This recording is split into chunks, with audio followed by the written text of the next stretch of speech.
बालगंधर्व यांना दैवत मानून गंधर्व परंपरा सातत्याने जपण्याचा प्रयत्न करणाऱ्या कुटुंबात त्यांचा जन्म झाला.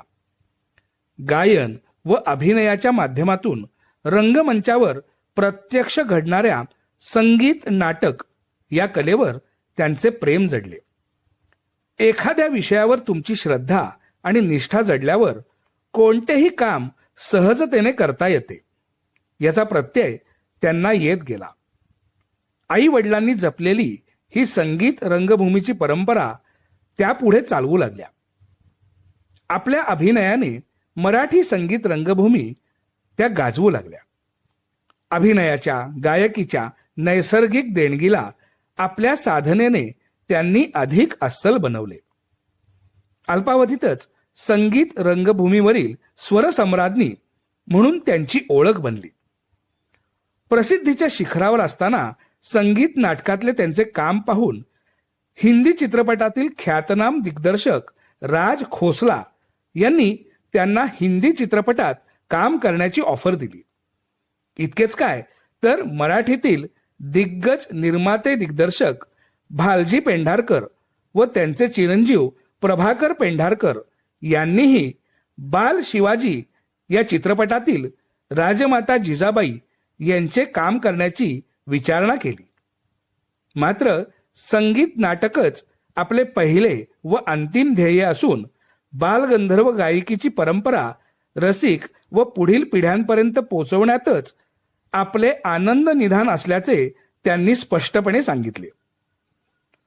लोकप्रियतेच्या व समाज मनावर ज्याचा चिरकाल प्रभाव राहू शकतो अशा चित्रपट माध्यमातील प्रवेशास विनम्रपणे नकार देणे हे धारिष्ट्यच होते. त्यांनी संगीत रंगभूमीबद्दलची एकनिष्ठता गद्य नाटकांनाही नकार देऊन दाखवली. संगीत रंगभूमीची व बालगंधर्व गायकीच्या समृद्ध परंपरेचा प्रसार गेली 50 दशकांहून अधिक वर्ष निष्ठेनं करणाऱ्या अशा या व्रतस्थ स्वरसम्राज्ञी म्हणजे कीर्ती जयराम शिलेदार. गोवा मुक्तीलढा शिगेला पोचलेला. पीटर अल्वारिस यांच्या अध्यक्षतेखाली मुंबईत स्थापन झालेल्या नॅशनल गोवा काँग्रेस याची एक शाखा पुण्यातही होती. साहित्यिक पंडित महादेव शास्त्री जोशी त्यावेळी पुण्यात वास्तव्यास होते. त्यांच्या निवासस्थानी या संदर्भात चर्चा घडत. शास्त्रीजींच्या पत्नी सुधाताई मूळच्या गोव्याच्याच, त्यामुळे जन्मभूमीविषयीच्या चर्चा त्या मन लावून ऐकत.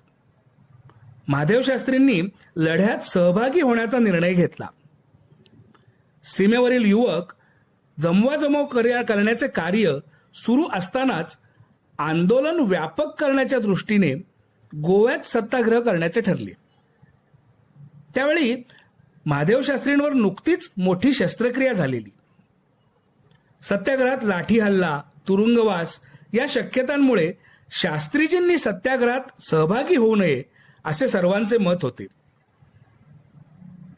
हे कळताच सत्याग्रहांना बळ देण्यासाठी सुधाताईंनी स्वतः मुक्तीसंग्रामात उडी घेण्याचा निर्णय घेतला. तसं जाहीरही केलं.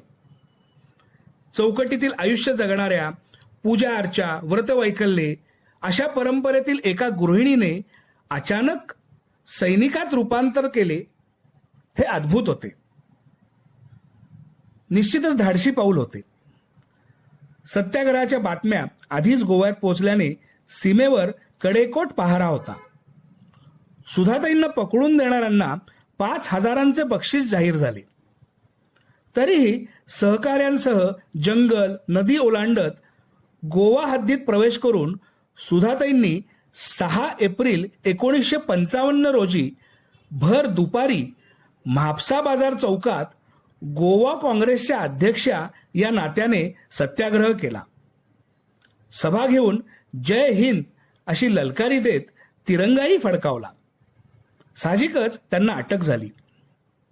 तुरुंगातील चौकशीत साथीदारांची नावे सांगा असा धाक दाखवला गेला. मात्र सुधाताईंनी मनाचा तोल ढळू दिला नाही.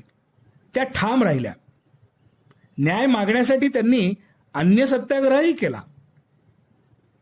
गोवा पारतंत्र्यात असतानाच त्यांची तुरुंगातून सुटका झाली. मात्र गोवा स्वतंत्र झाल्यानंतरच त्यांना खरा आनंद झाला. मातृभूमीच्या स्वातंत्र्यासाठी सुधाताईंसारख्या तेजस्वी गृहिणींनीही निर्भीडपणे स्वातंत्र्य लढ्यात आपले योगदान दिले. त्यामुळेच त्याचे मोल अधिक आहे. लहानपणापासूनच तिला साहसी क्रीडा प्रकारांची व गिर्यारोहणाची आवड होती. या संदर्भातील माहिती जमा करण्याचाही तिला छंद होता. त्यातूनच एक्सपिडिशन गोबी याविषयी तिला माहिती मिळाली.